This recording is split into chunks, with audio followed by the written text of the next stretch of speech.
Welcome to Politics for Patriots. Here's your host, the eviscerator of progressive nonsense, the executioner of imbecility, and the grim reaper of BS, Eddie Zipper. Throughout most of the country, there's really only one way for Democrats to get elected.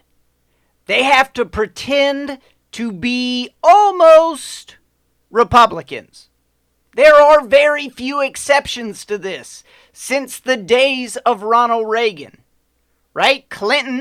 Bill Clinton, ran as a small government Democrat. The only thing that really made him a Democrat, well, when he was trying to get elected, was how much he cared about people like you. But he used to say things like this. The era of big government is over. Since Ronald Reagan, Democrats have had success in elections when they move to the middle. It has generally not worked the same way for Republicans, right? You think about Romney trying to move to the middle or John McCain trying to move to the... That didn't work. But remember Obama, 2008? He was going around saying he would cut spending with a scalpel, not a hatchet. Remember, he said we had to secure the border, and that he was against same-sex marriage, and that he was going to cut the deficit in half.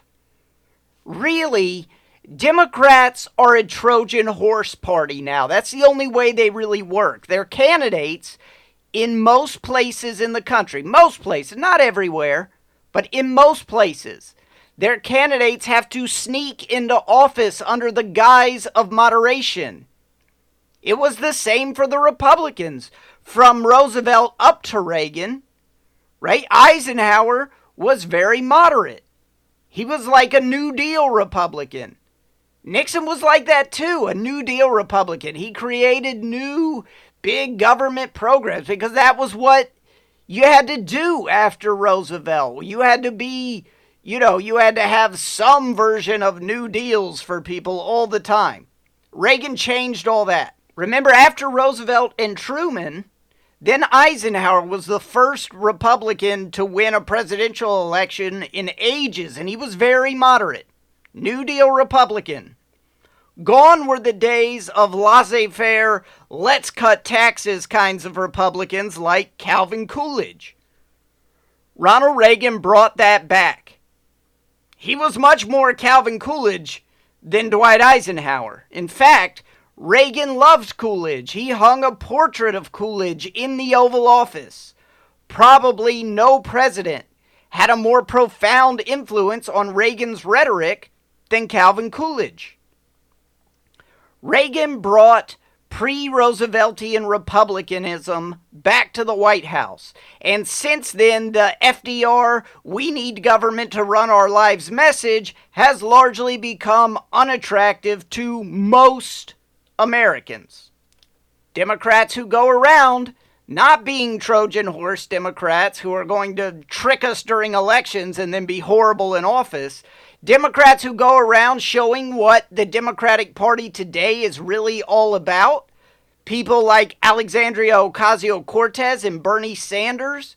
They are just the worst thing that could possibly happen to the Democratic Party as a whole. Okay, there might be some Democrats in Kansas's 2nd District. There may be lots of Democrats there who are willing to go and vote Democrat. I guarantee you they aren't abolish ICE Democrats. They are not Medicare for all Democrats. They are not socialist Democrats. All that Marxist nonsense may go over great on college campuses, where everybody is 18 to 20 years old. But wherever you find people who, have jobs, pay taxes, those kinds of people, those Marxist talking points are about as attractive as Michael Moore modeling bikinis. You hear all the time about how the party in power loses seats after the first 2 years. So you elect a president, and then after 2 years, his party loses seats. And that's just a historical fact. And the McPundits tell us about that every single day.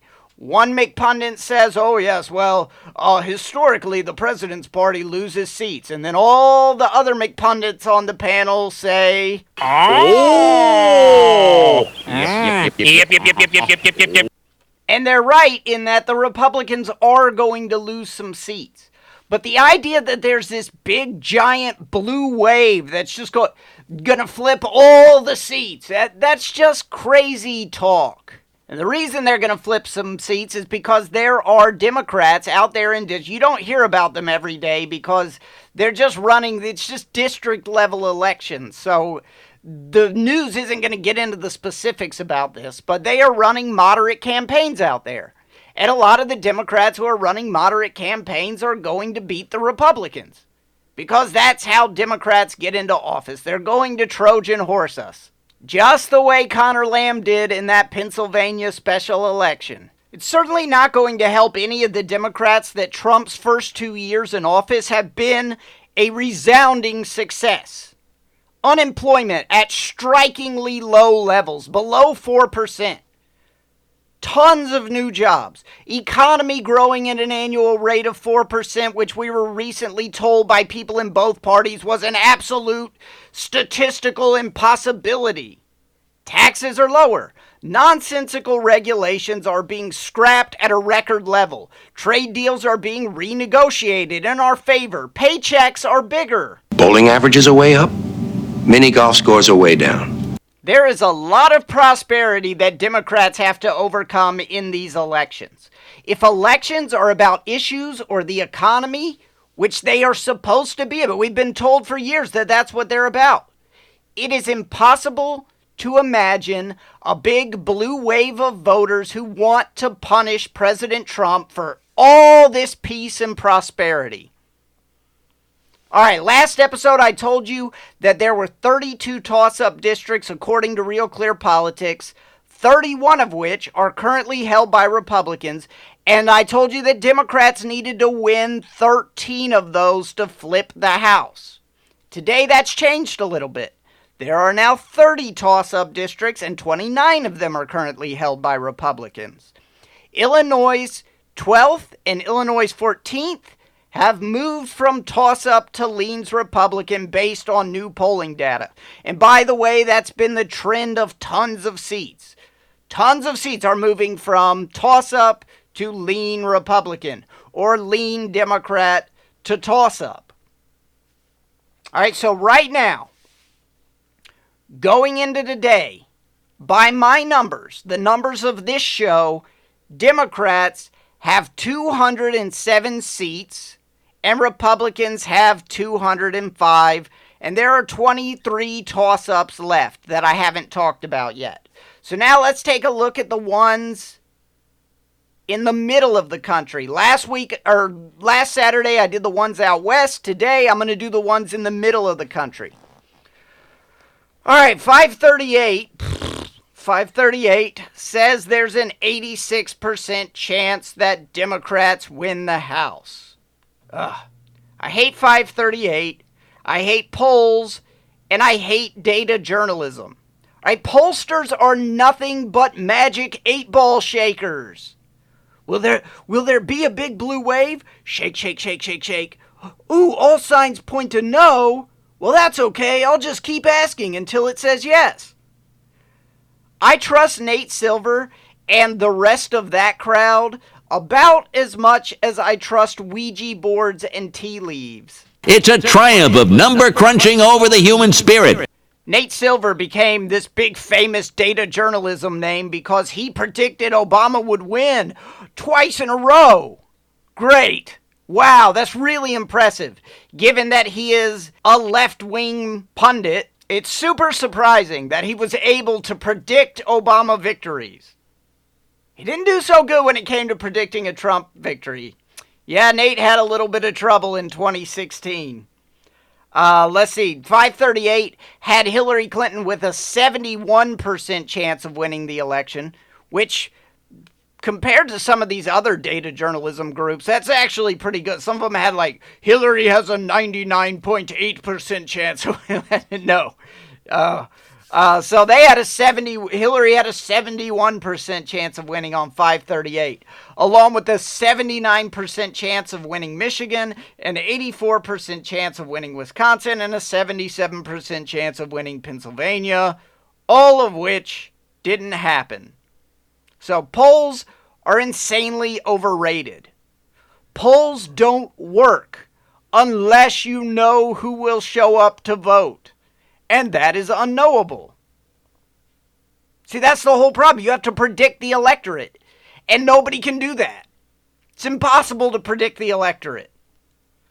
So, in my opinion, the context of the races are much more important than the polling data. You can look at the polling data, but it doesn't tell you who's going to win.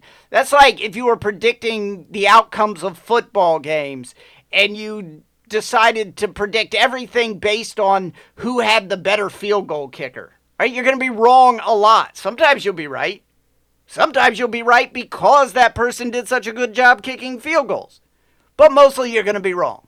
Go back to the 2016 election. While all these poll-obsessed data journalists were calling the election for Hillary Clinton, saying, well, why are we even having an election? I was forecasting that Trump would win in the Rust Belt because of his position on trade. Jim Stinson, a former White House correspondent, asked me the day before the election, and that is the prediction I gave him. It is printed in an article that he wrote. You can read it. You can see that I said it before the election happened. I didn't hedge my bets. I didn't say there's a 71% chance Trump could win because of this Rust Belt stuff, and then when I was wrong, say, oh, it was the 29%. That's why. No, I just said that was what I thought would happen. I could be wrong. But in that case, I was right, and everybody else was wrong. So, my prediction went against the polls, but the context is more important, so I overlooked the polls. All right, so today I'm going to be looking at the context of some elections, and we're going to start with New Mexico's 2nd District. We have 2 polls on this one.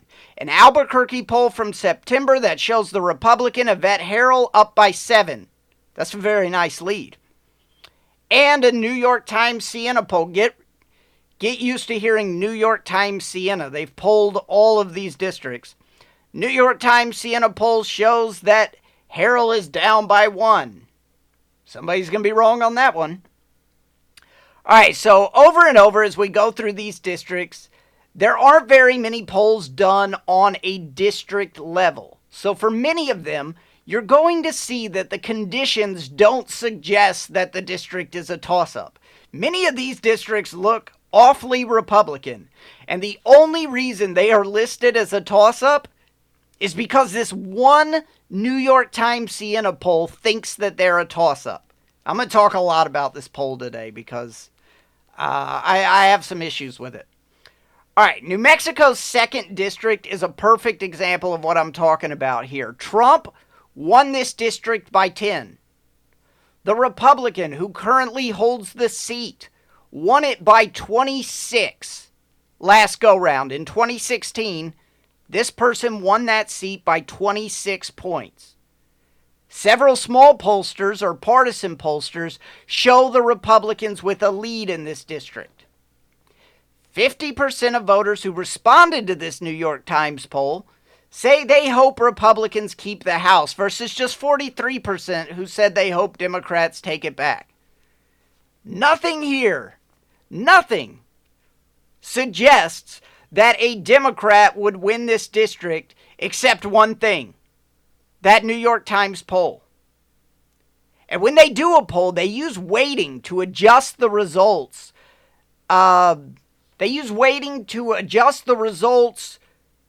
In order to look like what they think the electorate will be. And here's what I can tell you. If the electorate looks like folks at the New York Times think it's going to look, Republicans are going to lose the House by a lot. But I don't think that's going to happen. I don't think the electorate is going to look the way the New York Times is predicting the electorate is going to look. I cannot imagine this district is going to swing 26 points in 2 years. I mean, it does happen. And it's true that the Republican here isn't the incumbent candidate who won that big victory for the Republicans in 2016. This is an open seat, so this is a new candidate. Throw out the advantages of incumbency. Another big thing to think about is the fact that this is a district on the border with Mexico. Right up until they vote, people in this district are going to be watching that giant caravan that's headed for the United States. It's going to be on their mind, especially those images of them ripping down the little border fence that Mexico put up on the bridge. All right, the one and only thing suggesting Democrats will win New Mexico's 2nd district is the New York Times' guess at what the electorate will look like. I do not believe the New York Times' guess on what the electorate will look like, so I'm going to say that this district, for all the other reasons I mentioned, is going to stay Republican. I think it'll be a little bit close because our Republican isn't an incumbent. But other than that, I think that she will pull it off, probably by single digits. But I do think that she's going to win. I think it'll be high single digits. All right, next up, Nevada's 3rd district. This one is different from all the other toss-ups because it is currently held by a Democrat. They won it in 2016 by 1 point. And I think the Democrats will hold this district. More Democrats than Republicans showed up to vote in the primaries in that district. There's not a Republican incumbent. Granted, there's not a Democrat incumbent either. This is another open seat. Trump won this district by 1 point in 2016. Romney lost it by 1 point in 2012. John McCain lost it by 9. So this district swings pretty hard. I think Democrats are energized over their hatred of Trump, and that alone will get Democrats enough turnout to hold on to this one. But I don't think it'll be any big win for them. They already hold it. All right, next up, Texas's 7th district. Aha, we do have a Republican incumbent running in this one. His name is John Culberson. Remember the advantages of incumbency that I've talked about on the show before. Name recognition, fundraising, franking privilege, media access, successful campaign experience. All right, incumbents hold their seats over 90% of the time, something like 93% of the time since World War II. Incumbents hold their seats almost all the time. And so it's a big deal to have an incumbent in the race. The New York Times Siena poll has Culberson up by 3. And this poll really gives away how skewed it is to the left. All right, they asked the people that they polled if they'd vote for Ted Cruz or Beto O'Rourke, and 51% said they'd vote for Beto. Get out of here. I don't believe that. I don't believe the weighting on these New York Times polls at all. And they still have Culberson by 3. Culberson is going to win this race. I'm not the least bit worried about this one. So this is another one I think is definitely staying in Republican hands. All right, Texas's 32nd district, another so-called toss-up. This one is a big one. Now, in this one, we have a Republican incumbent. Advantages of incumbency come into play, and they come into play big time because Pete Sessions is an important representative on the national level. He is the chair of the House Rules Committee, which is one of the most important committees in all of Congress. All right? Again, we have one poll, the New York Times Siena poll. It has Sessions up by only 1 point. But let's take a look at some of the other context here. In 2016, Trump lost this district by a couple of points. But Sessions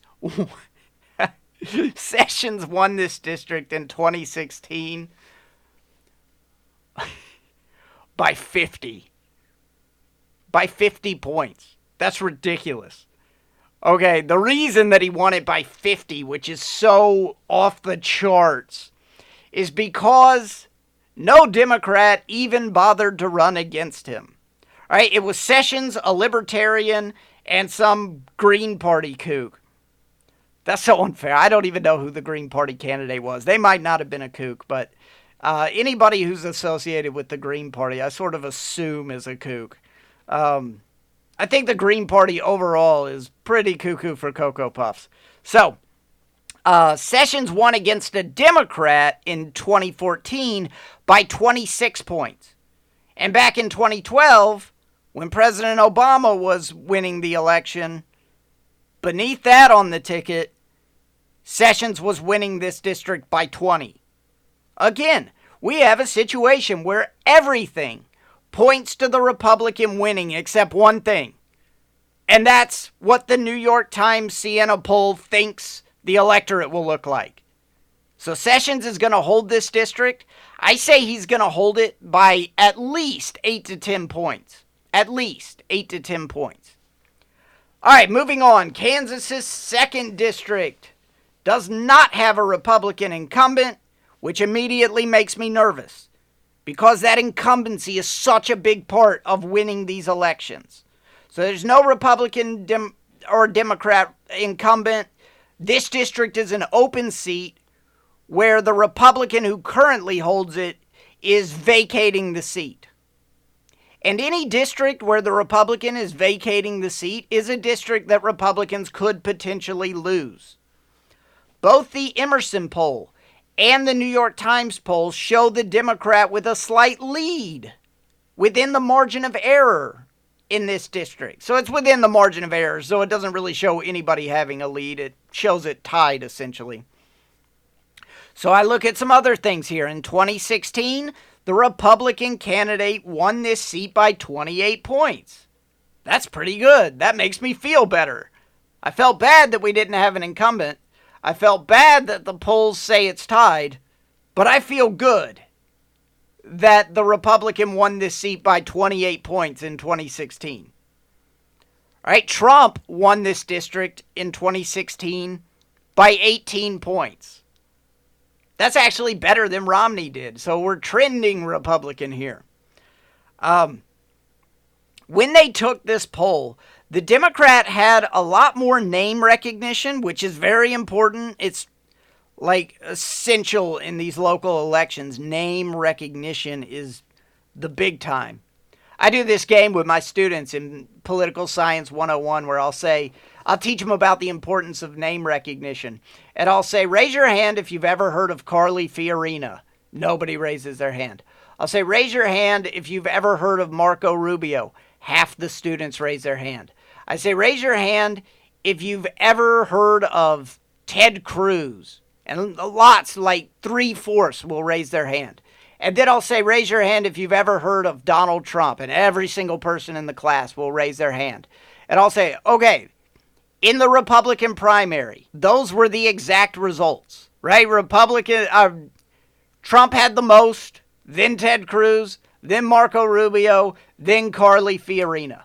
Name recognition, very important. It doesn't always work that way, but it is very important. And that's a good way to teach it. All right, so when they took this poll, the Democrat was having better name recognition than the Republican. Now, I know Trump has been to this district to stump for Steve Watkins. That's the Republican's name, by the way. Please recognize it next time that you hear it if you live in Kansas's 2nd district.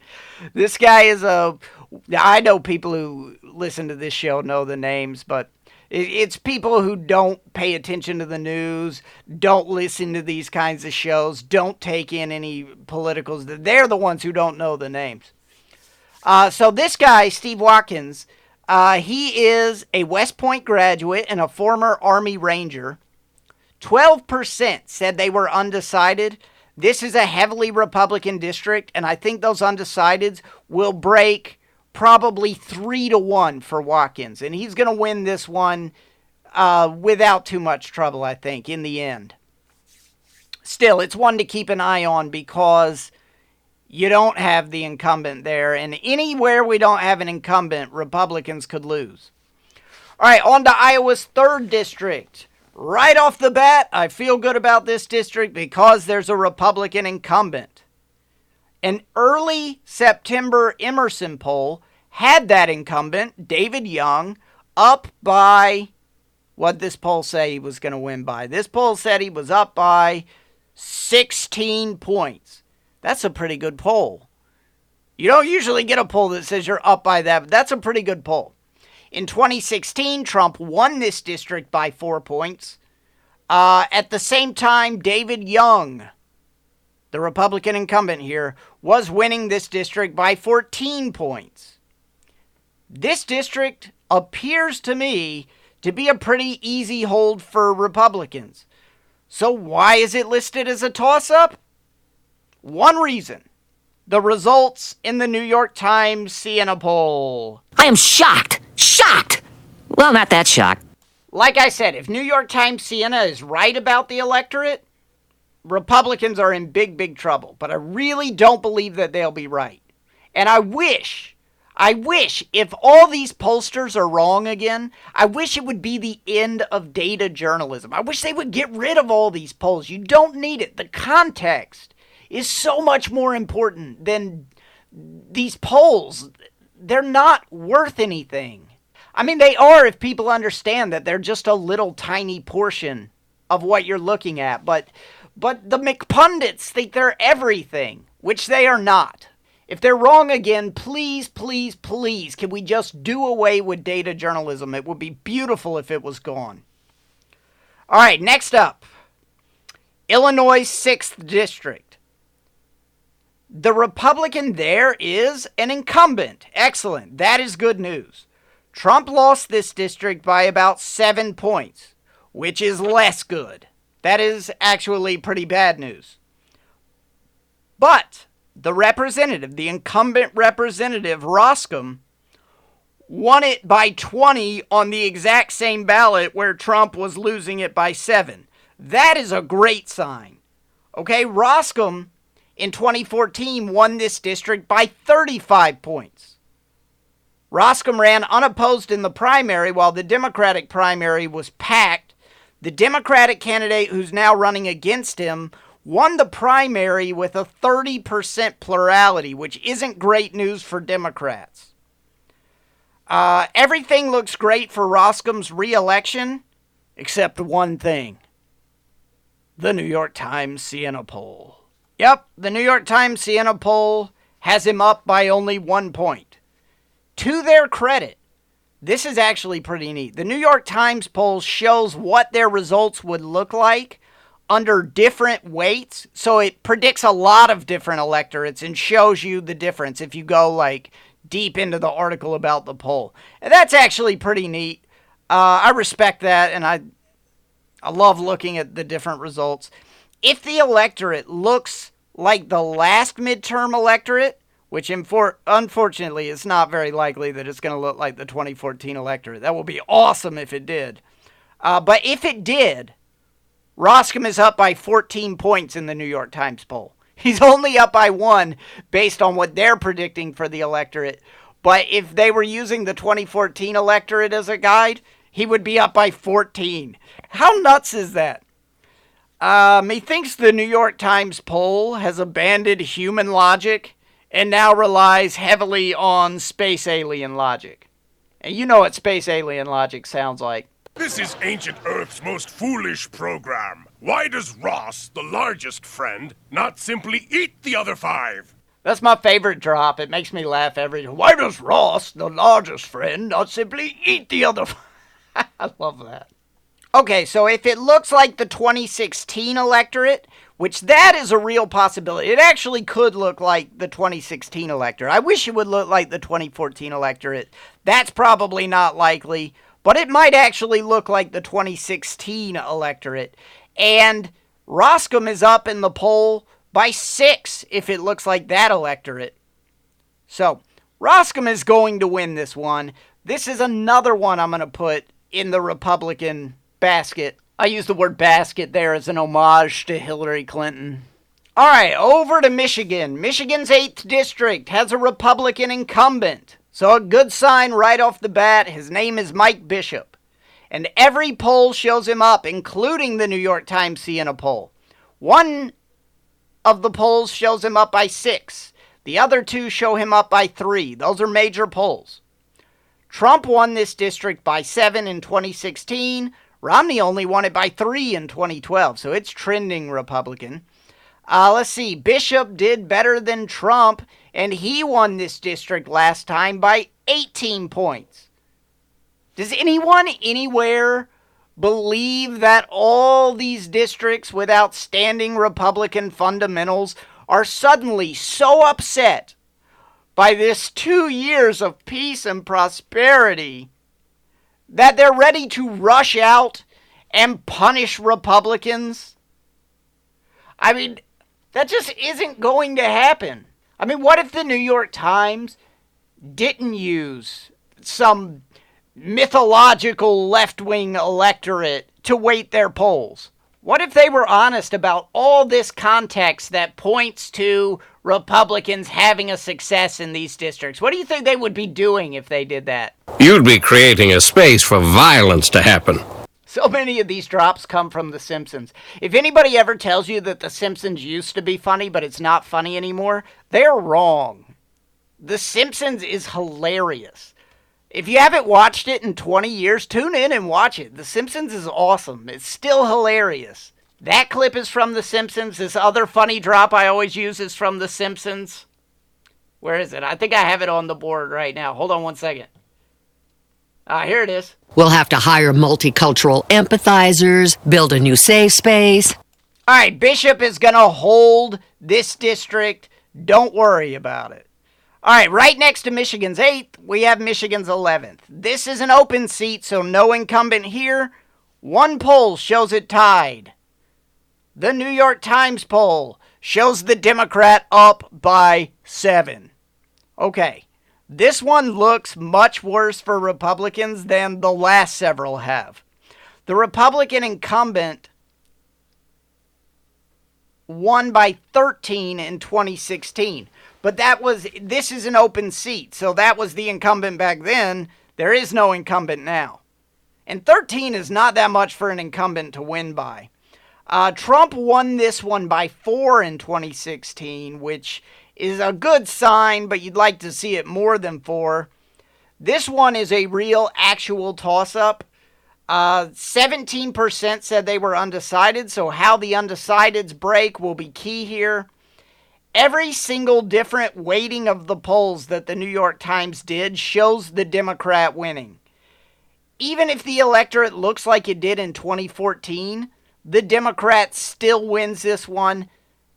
Therefore, I'm going to say that this one looks like it's going for the Democrats. I don't like saying that, believe me, but I just want to be honest about it. I'm really interested in what the truth of what's going to happen in this election is. I'm not trying to push Republicans. I'm not trying to lie and say that Republicans are going to win. What I say on each one of these is what I really think based on the context. And I think the Democrats going to win here in Michigan. In Michigan's 11th, not in Michigan's 8th. All right, so that's 10 districts we looked at. 8 of them look to me like Republicans are going to win. In lots of them, the only bad thing Republicans have going for them is the New York Times poll. But that's 10 districts. 8 of them look like Republican victories. 2 look like Democrat victories.